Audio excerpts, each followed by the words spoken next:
আমার বাড়ির ফ্রিজের এই জিনিসটা নষ্ট হয়ে গেছিলো। মিস্ত্রি আনছিলাম, মিস্ত্রি আইনা দেখলো, দেওয়ার পরে অনেক বংশং কইরা আমার কাছে 3,000 টাকা লয়ে গেল গা।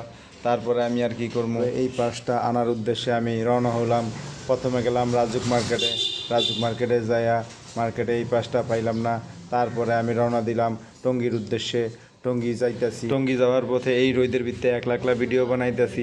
মানুষে চায় চায় আমারে দেখতেছে, আর অনেকেই হয়তো পাগল মনে করতেছে এই লোকটা হাতে মোবাইল নিয়ে কীভাবে একলা একলা গরমের ভিতরে ভিডিও বানাইতেছে। কি করবো, আর ভিডিও তো বানাইতে হইব। তারপরে টুট করে একটা বাস আইলো, সেই বাসের মধ্যে আমি আস্তে করে উঠা গেলাম গা। উঠা এক জায়গায় একটা ভালো একটা সিট দেখে বসলাম। বইসা মনে মনে চিন্তা করতেছি, আল্লাহই জানে পাসটা কি এখানে পাই কি না, দেখি পাসটা এখানে পাই কি না। তারপরে অবশেষে আমি একটি দোকানে যাই এই পাসটা পাইয়া গেলাম। শুকুর আলহামদুলিল্লাহ, আল্লাহ তাআলার কাছে লাখ কোটি শুক্রিয়া।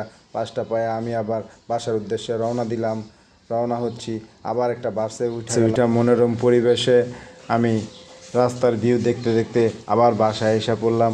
বাসায় আইসা এখন কি করবো, নিজে নিজেই এই কাজটা করার চেষ্টা করতেছি। কারণ মিস্ত্রির লগে তো আমার একটা মোটামুটি ঝামেলা হয়েছিল।